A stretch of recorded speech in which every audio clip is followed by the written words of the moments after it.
the cloud.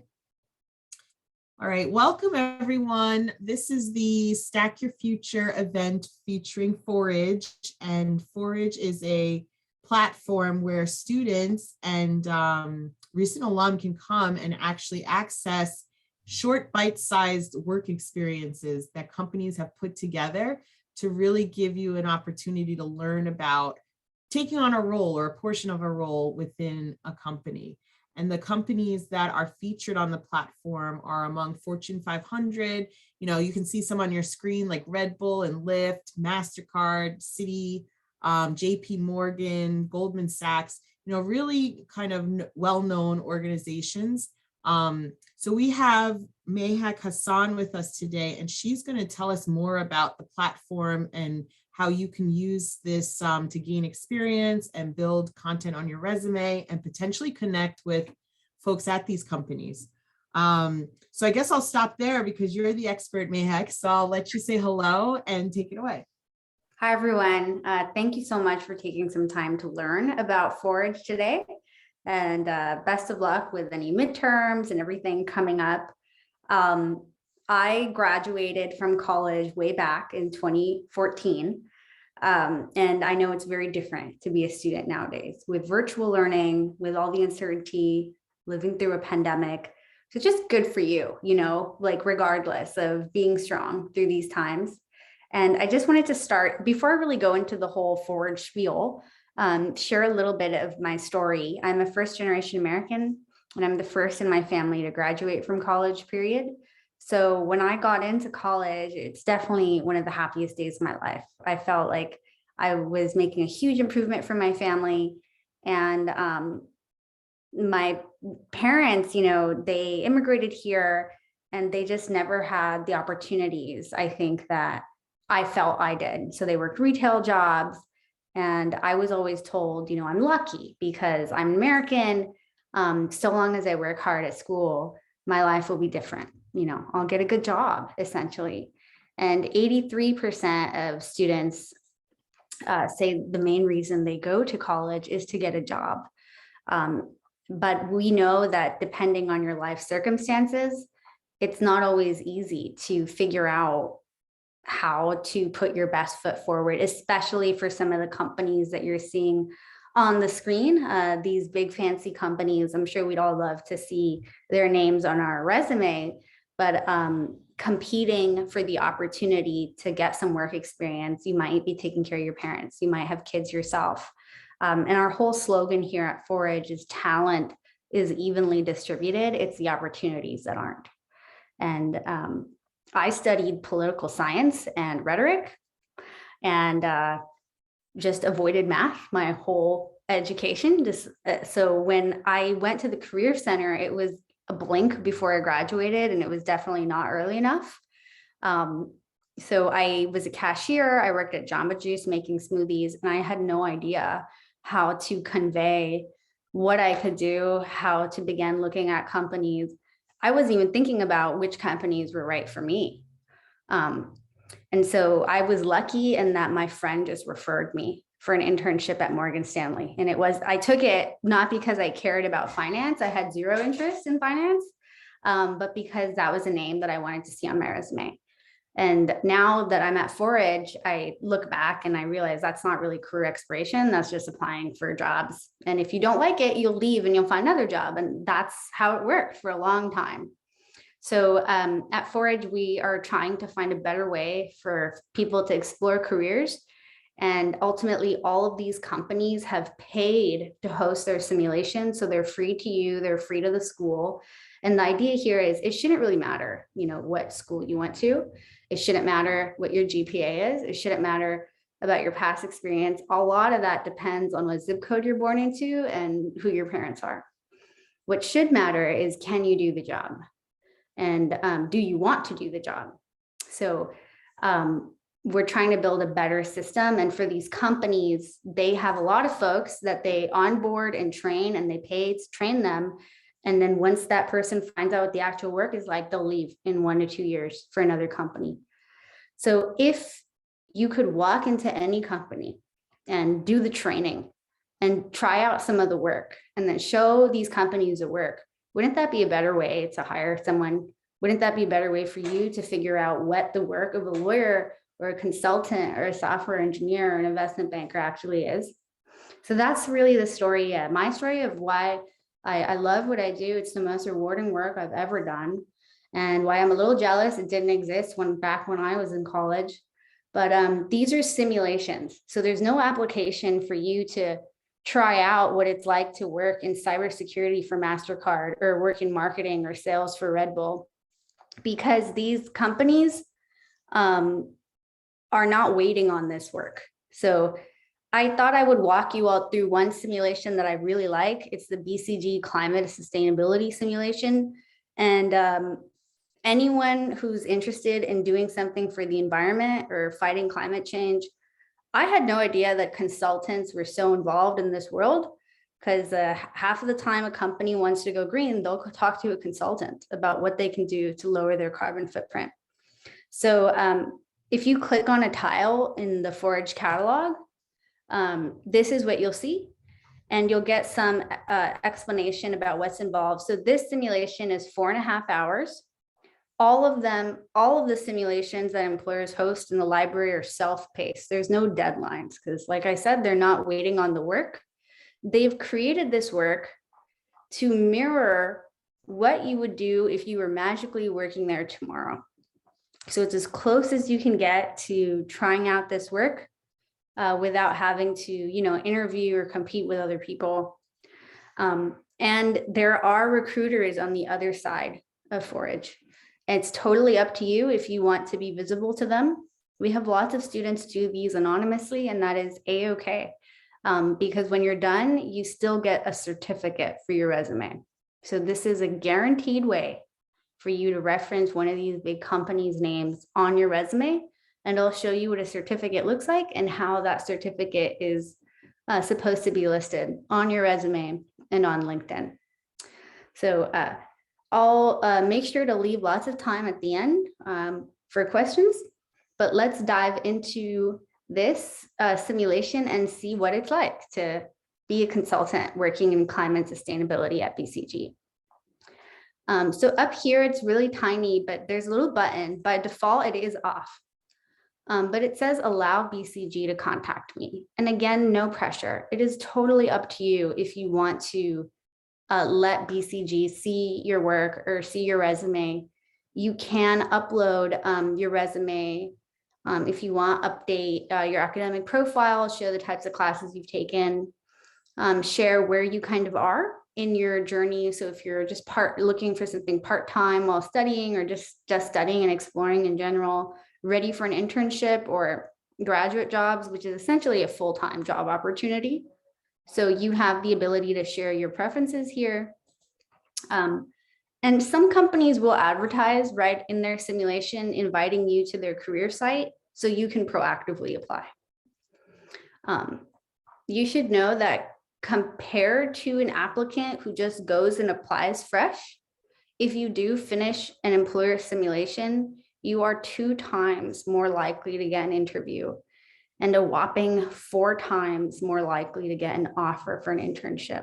So that is a huge application advantage for 5 to 8 hours of your life. And I know spring break is coming up for some folks, so it's there's lots of good Netflix shows to binge, but in the middle of one of those, try out a simulation, and put something on your resume, because it's a huge advantage. For these companies, you're essentially pre-trained. But you've seen that I didn't have to fill out an application. I don't have to submit anything for this opportunity. It's open to anyone who just wants to try out the work. All of the simulations follow the same flow, where it starts with some video instructions. Sometimes you're on a Zoom call and it's your manager or a colleague, and they're asking you to help fill out this email or fill out this data sheet. But you'll also, once the video explains the task, it's also written out for you here, and there's some resources to help you. So you're not just on your own. You have resources the employer gives you to help you do the work, And also I end up Googling a lot and to help me. So feel free to use sources on the web, ask people you know about how to do this task. So I'm going to give her a quick play and hopefully the sound comes in okay, but I just want you all to hear what the role play or this pretend situation that's happening here. Okay.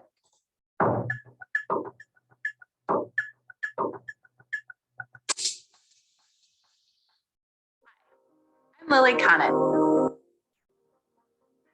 an Associate Director in BCG's Center for Climate and Sustainability. Our client, Fast Cars, has engaged BCG to identify how they will meet their new net zero emissions reduction targets. Because we look to add value for our clients, we also want to provide Fast Cars with initiatives to capitalize on new market opportunities. As always, you'll be working in a team, so I've divided up the tasks. Today, we need you to identify and categorize the client's sources of scope 1, 2, and 3 greenhouse gas emissions based on the data they have given us. This helps us to get a picture of what the story is for the client now. We can then use this information to identify opportunities for emissions reduction.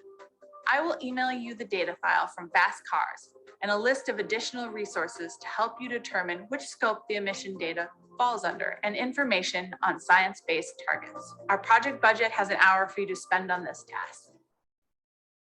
You have more than an hour. You have as long as you need.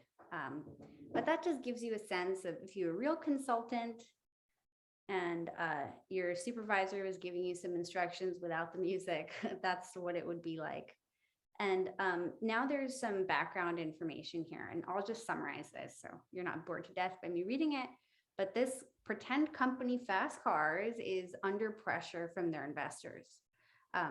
Their investors are basically wanting them to address climate change. And they're thinking these new regulations are going to come out soon that say they have to get rid of the internal combustion engines that they've put in all of their cars. So they've come to you, to BCG, and they're basically like, yeah, we have some targets, but we don't know what to do next. They've committed to net zero scope 1 and 2 greenhouse gas emissions reduction by 2030. And there's a resource here where you can learn about what is this internal combustion engine phase out. I mean, I had no idea that those were called ICE. I would not have known if like a consultant was talking about ICE, that means internal combustion engine. So you can learn more about this, wave that's happening. There's also a resource that they've shared here for you to learn what qualifies as scope 1, scope 2, or scope 3 emissions. So you're learning a lot about this whole world of car manufacturers, the pressures that they're facing, and how emissions are categorized. And believe me, if you mention, if like you're in an interview and someone asks you about a project you've worked on, being able to go into just mentioning some of this language is rare unless you know someone in the industry or you have family that work in climate sustainability or they're consultants in that space. It's just very rare that you have that info. In this scenario, there's your team leader, Lily, and she's basically waiting on an email from you where you're going to break down where Fast Cars emissions currently lies. And you're also going to explain what the company will need to do to meet these very ambitious targets they have to reach by 2030. So here is that data file that you've been emailed. And here's some guidance around scope 3 emissions, which is where Fast Cars currently is. Just do your best with the task. Don't worry, there's no one watching you. Even if you opt to be visible to the employer, you'll see, I'll tell you what's more important than the work that you submit. This is not an assessment by BCG. This is about exposing you and just giving you the know-how, having you try out some of the work, and just you trying this work is what will make you a better candidate. So don't worry about the work that you submit. You'll see I have 23 drafts, me doing the same thing. And what will happen once you submit, and please know, not that anyone would ever do this, but you can't submit blank work. You can't type gobbledygook. you've got to try. You know, there's a spam checker in the system. But what's going to happen once you submit, and I'm going to scroll fast through this task is in 2 parts, but once you submit, just do your best. Remember, no pressure. This model work is going to unlock, and it's already unlocked for me because I'm in a demo. But this is going to show you how a seasoned climate and sustainability consultant at BCG did the same assignment. So stop for a second and think about how you approach this task. Because if you were magically in that role tomorrow, you have a sense of how you might have approached it. And then think about the differences between how a real consultant at BCG did the same assignment. So they've given you, it's kind of like the answers in the back of the book, you know, here's that perfect version of the Excel sheet crunched down. Here is even an email to Lily, that supervisor, for how you would have communicated what you found in the data. And also BCG's given you an explanation around why their actual consultant wrote the email that way, what they did when they saw the data file. So definitely pause here and take some time to reflect and think about the differences. Think about, is this even something you want to do, you know? And then you can resubmit. And you can resubmit as many times as you want. In fact, like I said, this is not an assessment. This is not a test by BCG. The best hiring signal from a recruiter is just whether you resubmit it at all. That's the signal to them that you are self-motivated, that you are willing to learn and show your improvement over time. So even if you've nailed it the first time and you see the model work and you're like, oh yeah, I thought so, I've got this. Resubmit anyway, make a few tweaks, because that is the best signal for recruiters on the other side of Forage. So I hope this all made sense. And, you know, these are based on the real work there. So some of them are, you know, things might go over your head, and that's okay. Because the idea is it's better it goes over your head in this safe environment than have you like struggle when you're on the internship. And again, just being exposed to this language is what's making you a better candidate for these companies. So this is just one task out of 6 in this simulation. No deadlines. You can pause, step away, take a walk, finish that Netflix show, and come back to it. And we have simulations in many different career interests: law, engineering, consulting, HR, marketing. We even have some that are just general. So if you want to take some around resume writing or personal branding or managing self-doubt, how to develop a positive mindset, there's ones on here that don't involve work projects that you can just do for your professional development and growth. We are always looking to add more simulations. So right now we have well over 100, but you know, always check back in the catalog now and then to see what's come out recently. You can just click on Show Me New Programs here, and you'll see the Red Bull simulation. So if anybody's thinking about sales, salespeople drink Red Bull. So what better company to show you the work of the salesperson? Cybersecurity, MasterCard has a killer cybersecurity team. So you'll really be exposed and learn from the best there. So yeah, feel free to try one. If it doesn't float your boat, no pressure, try another one. That's a-okay. Now I want to show you what a certificate looks like.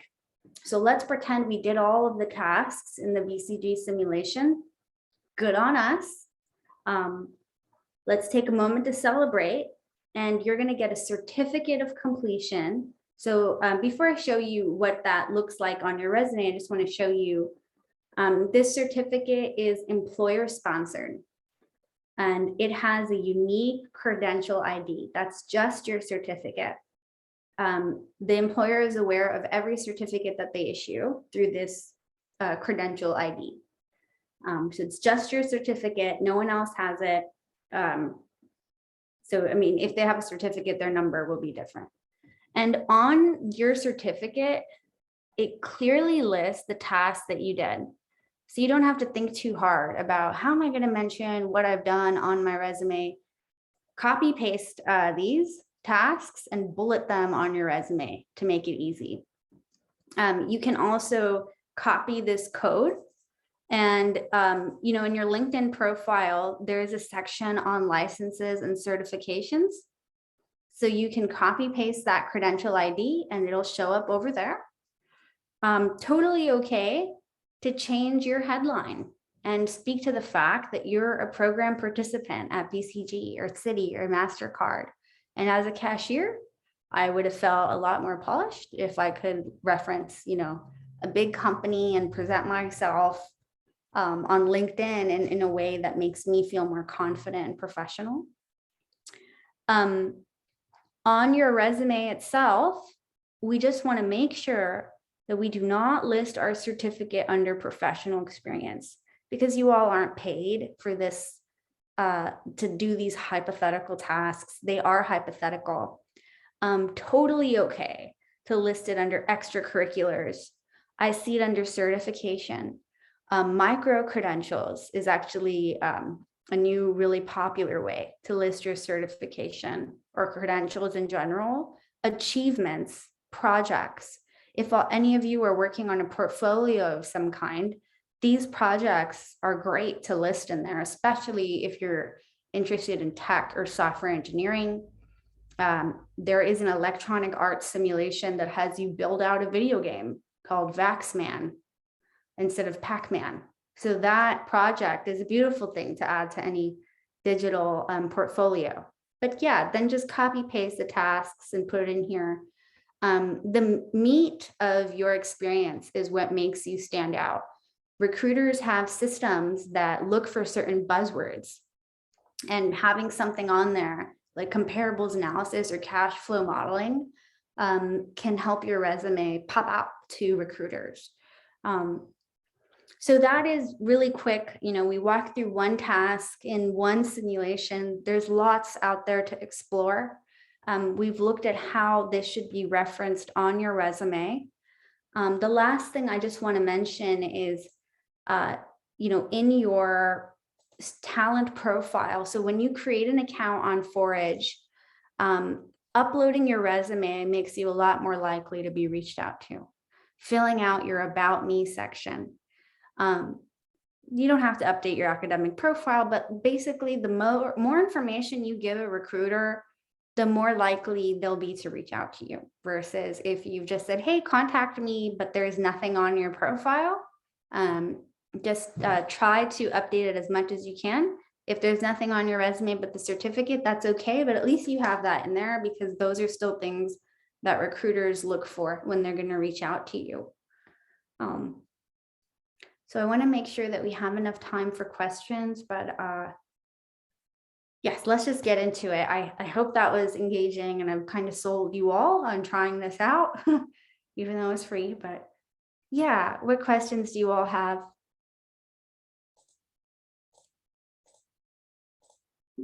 The connection is complete. And if anyone has any questions, feel free to unmute or put it in the chat. But I think while we wait for someone, can I just share my screen to show everyone Yes, how they can absolutely. access our entry point? yes, I can do that's that for you. very important. Okay, yeah. so let me see. I'm going to share my screen really quickly. So are you seeing St. Thomas Aquinas? Yes. Okay, good. Okay, so if you come to stac.edu, guys, and you hit into student life, career development, and then student resources, you're going to see, links to there. We have quite a few resources available for you, but here's Forage here, and you can just click again and it'll take you to our landing page. And this is where you can create your profile and log in and access exactly what you've seen, from Mayhek's demo just now. And they need to use their STAC email address, and that's how we identify that you can access this platform. So you just hit sign up and go through the process, the next steps here. And that's it. So it's just our student life page, career development, student resources, a few steps. And then you'll see Forage information right here. I have a question. Yes, who is that? It's Alexis. Hi, Alexis. Hi. So would you consider Forage kind of similar to Indeed? Like I know there's the difference between the two, but would it be similar? No, only because Indeed is posting jobs that you have to apply and interview for. Whereas in Forage, you first do the training module and then you can ask to be contacted or proactively apply. So it's more like a learning resource that has you pretending to do the job. And then you can share your work with the employer. But it's also, I would say it's a guaranteed way to put you something on your resume, but these are not paid opportunities. They're hypothetical simulations. So it's almost like taking a class it's like taking a course by MasterCard or JP Morgan, and you can reference that. And the fact that you participated in it makes you more likely, 4 times more likely to get a real paid internship with one of those companies. But it's not a job board in the sense that you're not competing or interviewing with anyone.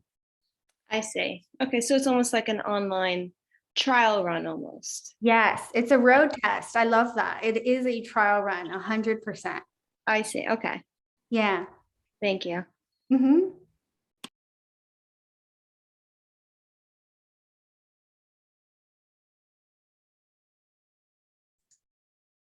Do you have any other questions?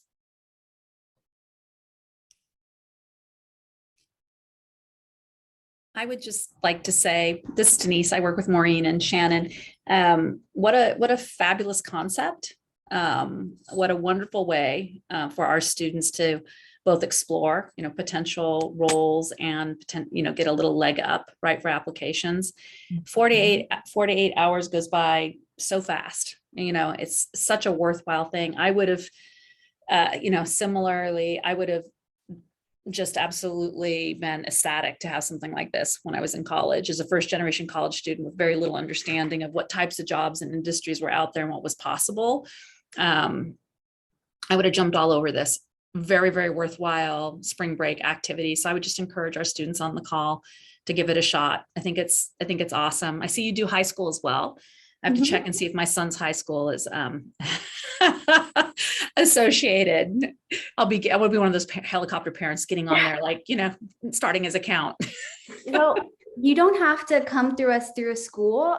We do have like moms returning to work and veterans that will create an account. But the school page for the employers, they host these, they pay to host these. So for them, it's like having a 24/7 career fair at any school. And so that's like the value add for them. But totally, if your son wants to try these out, nothing to stop them. We do have some middle colleges that are high school students, but they're taking classes for college credit that do use these. But yes, I completely agree.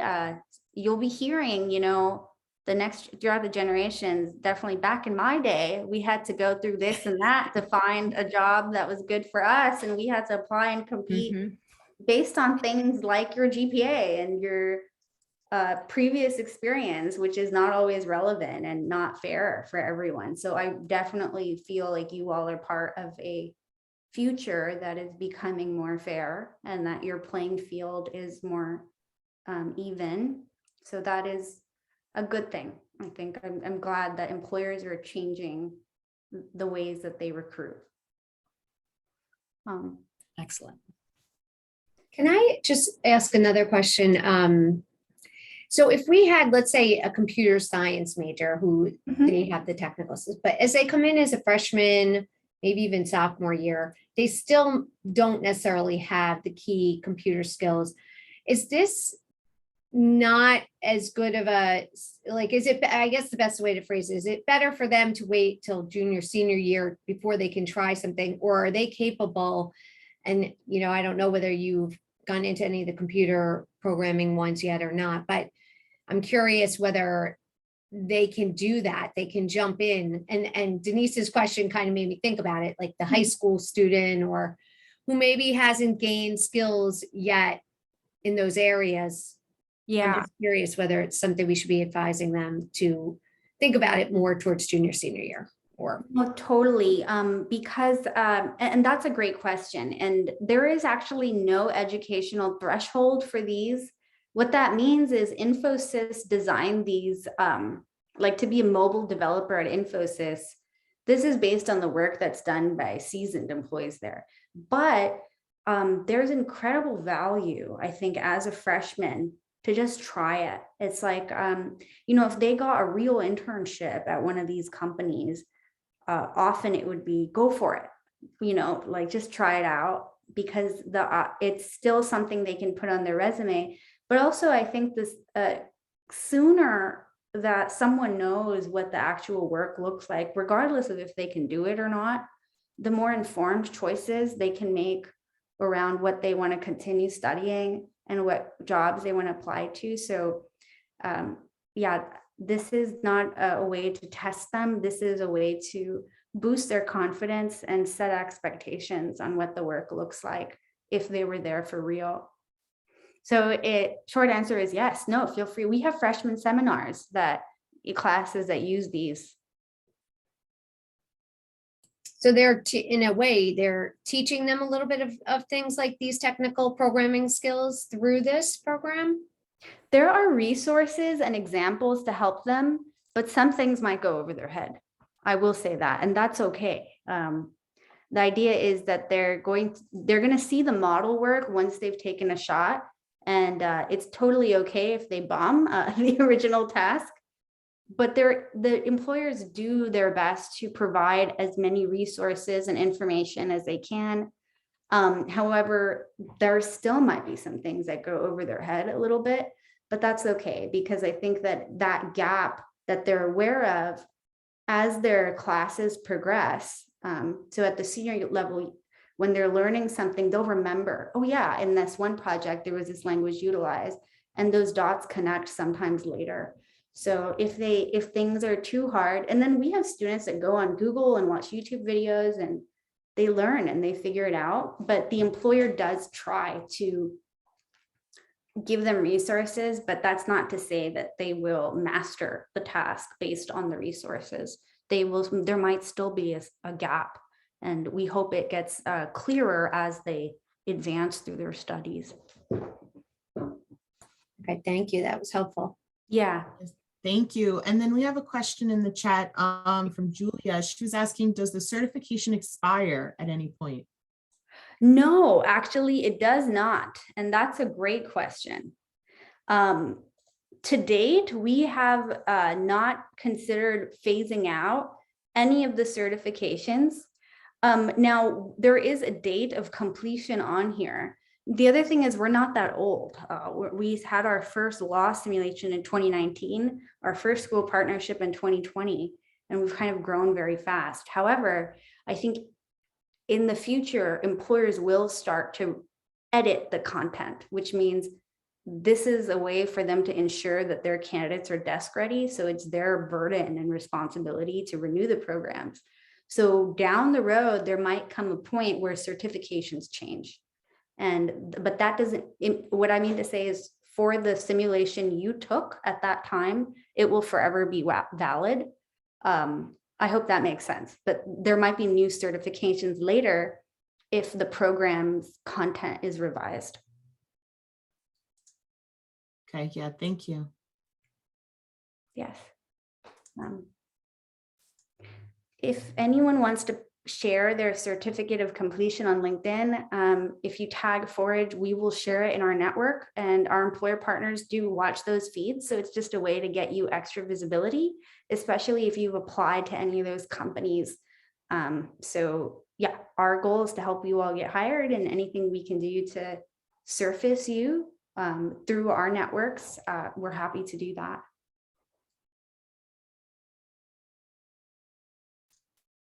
Well, thank you so much. I love this. I hope everyone on the call will give it a try, and certainly let Maureen or I know if you need help with accessing the platform, or, you know, we certainly would love to hear your experience once you give it a try. Yes, I think that's perfect. Just give it a try. There's no pressure on you to finish it. If you don't like one, you can try another one, but you'll gain a lot just by giving it a go. And these are skills that you can put on your resume. So it's a guaranteed way to plump up your resume, pad it up with something from a really big company. You're welcome, Justin. Thank you for listening to me. I hope that was entertaining, and all the best with exams and everything that is going on as a student. And thank you, Shannon, for making us part of your awesome career exploration activities. This is such a cool way, I think, to engage students in all the things you're offering them. And Maureen, everyone there. Yeah, thanks so much. Thank you for taking the time out to meet with us. And we'll be talking again relatively soon. Okay, perfect. Yeah, just let me know how I can help. All right. Bye, everyone. Thanks so much. Thanks again. Thank you. Yeah, and thank you everyone for joining today. And yeah, let us know what you think when you give it a try. I'd love to hear that. Thank you. Yes, we do. Thank you. You're welcome.